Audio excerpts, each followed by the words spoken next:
सो hey guys, इस video में JSM foils के बारे में बात करेंगे। स्टॉक अगर देखोगे तो आज 20% डाउन है और काफी कुछ चीजें इस कंपनी में चल रही है जो आपको कंसिडर करना चाहिए एंड किस तरीके से आपको डिसीजन लेना चाहिए। और ये जो चीज हुई है, जो इंसिडेंट हुई है, वो कल को दिन अगर आप लोग जेएसएम में इन्वेस्टेड हो तो भी इंपॉर्टेंट है और ये गलती आपको दूसरे कंपनीज के अंदर भी नहीं करनी है, वो भी आप लोगों के साथ में डिस्कस करूंगा। यहां से हमको एक लेसन लेना है इन्वेस्टिंग जर्नी के अंदर, वो अप्लाई करना है।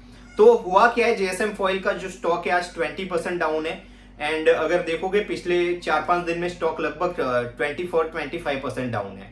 अब इनका मैनेजमेंट में कुछ दिक्कत हुआ है। लाइक इनके जो मैनेजिंग डायरेक्टर है मोहन सिंह परमार, उनके साथ कुछ इंसिडेंट हुआ था मुंबई के अंदर। इनका वसई के अंदर एक प्लांट है, एक यहाँ पे अहमदाबाद के अंदर प्लांट है। तो वहां पे मुंबई के अंदर इनके साथ कुछ अनफॉर्चुनेट इश्यू हुआ था, कुछ सीरियस इंसिडेंट हुआ था। अब क्या हुआ तो वो तो एग्जैक्टली कंपनी ने यहाँ पे डिस्क्लोज नहीं किया, लेकिन क्या हुआ होगा वो आप लोग अंदाजा लगा सकते हो। देन उनको हॉस्पिटलाइज किया गया एंड एज ऑफ नाउ उनका जो तबीयत है वो कंपनी के अकॉर्डिंग स्टेबल है, उनकी हेल्थ एकदम यहाँ पे अब इंप्रूविंग है, ठीक है।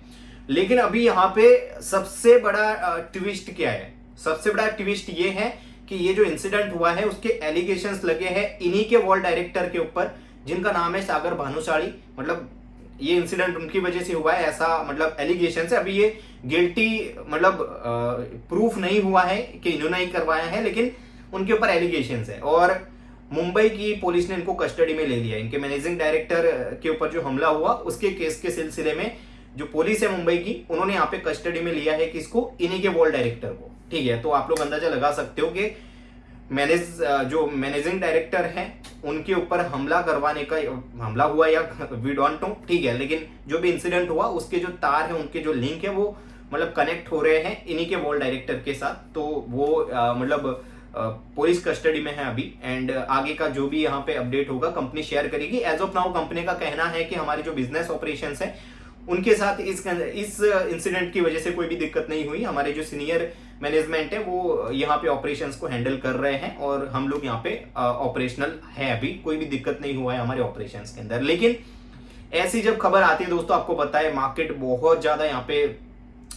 नेगेटिव सेंटिमेंट क्रिएट करता है एंड डेफिनेटली करने भी चाहिए भाई। 20% आज लोअर सर्किट लगा है, मुझे लगता है यहाँ पे कल भी लोअर सर्किट लग सकता है 20% का। अब लगेगा नहीं वो तो आपको पता है। मैं नहीं कह रहा हूँ कि जीएसएम फॉइल यहाँ से खत्म हो जाएगा, कंपनी में कुछ भी नहीं होगा, बाउंस बैक यहाँ पे नहीं होगा, वो तो आगे की चीजें ही बताएंगे, वी डोंट नो, ठीक है। क्योंकि आगे Q2 में अगर मैनेजिंग डायरेक्टर वापस से आ जाते और ये सब चीजें सॉल्व आउट हो जाती है तो फिर वापस से अगर ये सिर्फ सॉल्व नहीं भी होता, कंटिन्यू बिजनेस अच्छे से चलता है तो बाउंस बैक भी कर सकता है शेयर। लेकिन एज ऑफ नाउ अगर मैं इन्वेस्टेड होता, जेएसएम फॉइल मेरे पोर्टफोलियो में नहीं है, मैंने काफी बार इसके ऊपर वीडियो बनाया है, क्यों इन्वेस्टेड नहीं हूं वो भी आप लोगों को बताया है। लेकिन मैं अगर इन्वेस्टेड होता यहाँ पे जेएसएम फॉइल में 20% का लॉस लेके सीधा निकल जाता भाई, चाहे मैं प्रॉफिटेबल होता या फिर नहीं होता।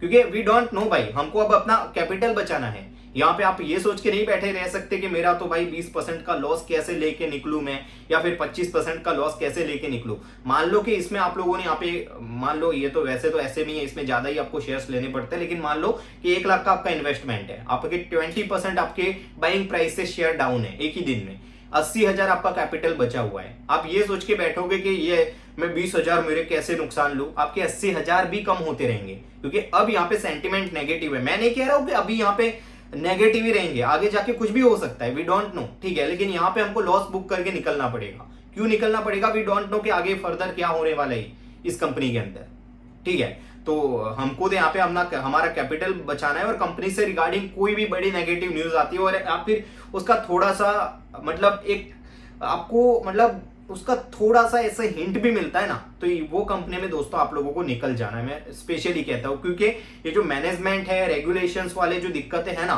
उसमें स्टॉक की बहुत ज्यादा पिटाई होती है, ठीक है। तो आपको अपना कैपिटल बचाने, जितना भी बचे वो बचाने की कोशिश करनी है। मैं नहीं कह रहा हूं कि यहां से जेएसएम फॉइल बाउंस बैक ही नहीं करेगा, लेकिन वी डोंट नो ना भाई, हो सकता है कल को उठ के स्टॉक ऊपर भी चला जाए। लेकिन हमको तो जो चीजें हैं, जो बेसिक चीजें है, उसको फॉलो करना है कि कंपनी में नेगेटिव है, मैनेजमेंट में इतना नेगेटिव पॉइंट आया है तो हमको निकलना है भाई टाइम रहते, वरना आगे जाके बड़ी दिक्कतें हो सकती है, ठीक है। और वही चीज दोस्तों देखो, 1 लाख आपने इन्वेस्ट इसमें किया है, मैं एग्जांपल के लिए बोल रहा हूँ, ऐसे में ज्यादा इन्वेस्टमेंट यहाँ पे लगता है। 1 लाख आपका इन्वेस्टमेंट है, यहाँ पे 20,000 वहां पे डाउन है आपका इन्वेस्टमेंट। आप 20,000 बचा के वहां से निकल जाओ, मतलब 80,000 बचा के वहां से निकल जाओगे। आप 80 लगा के कोई अच्छी कंपनी में जहां पे अच्छा हो रहा है, अच्छे अच्छे अभी तो कितने अच्छे नंबर्स आए Q1 में काफी ज्यादा कंपनीज के, ठीक है, और मार्केट सेंटीमेंट भी इतने अच्छे नहीं है, तो आपको अच्छे वैल्यूएशन के ऊपर भी स्टॉक्स मिल सकते हैं, तो आप वहां पे डालिए। तो वहां पे आपका 80,000 जो है वो आने वाले टाइम में उससे डबल भी हो सकता है, 3 गुना भी हो सकता है, 4 गुना भी हो सकता है, ठीक है, वो डिपेंड करता है आप कैसे कंपनीज के अंदर हो। लेकिन अगर आप लोग यहाँ पे ये सोच के बैठे रहते हो भाई 80,000 मैं 20,000 का लॉस कैसे लेके निकलूं, कल को उठ के कोई और नेगेटिव न्यूज आती है या फिर इस इंसिडेंट से रिलेटेड कोई और अपडेट नहीं आती, स्टॉक की पिटाई चालू रहने की पॉसिबिलिटीज ज्यादा है, ठीक है। और मेरे को क्यों अनसर्टेनिटीज में इन्वेस्टमेंट अपना रखना है, देखो मार्केट के अंदर लॉस लेना आपको सीखना पड़ेगा, आपका कैपिटल बचाना सीखना पड़ेगा। ये लोग जो 50-50 60% का लॉस करते हैं, क्यों करते हैं, क्योंकि वो ये होप इन्वेस्टिंग में बैठे रहते हैं,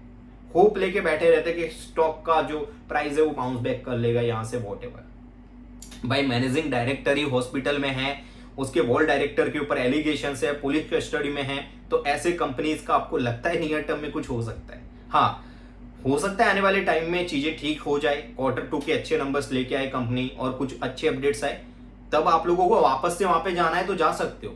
लेकिन एज ऑफ नाउ आपका कैपिटल बचाइए आप, और ऐसे कंपनीज में आपको निकल जाना चाहिए। बाकी मेरा कोई भी यहाँ पे बाई सेल रिकमेंडेशन नहीं है। और दूसरा चीज, लोग एक और गलती भी करेंगे, लोग यहाँ पे 20% गिर गया, मतलब 20%, अब तो दूसरे दिन गिर ही नहीं सकता, एक बार 20% गिर गया तो वो लाइक लालच में आके कि भाई 20% गिरा है तो 20% वापस से ऊपर भी तो जाएगा।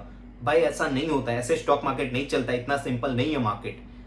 अगर चल भी गया तो आप आगे जाके फंसोगे, आपको पता ही नहीं है कि मैनेजमेंट में क्या चल रहा है। अभी आपको पता है क्या प्रैक्टिकल चीजें, मतलब प्रैक्टिकल चीजें क्या हो रही है, आपको पता है क्या, रियलिटी क्या है, आपको पता है क्या? मान लो कि ये इन्वेस्टिगेशन चल रहा है, उसमें कुछ और बड़ी नेगेटिव चीज निकल के आए, स्टॉक की और पिटाई हो सकती है, ठीक है। तो डेफिनेटली दोस्तों ये सारी चीजों का आप ध्यान रखिए एंड ऐसे कंपनीज में निकल जाना बेहतर है।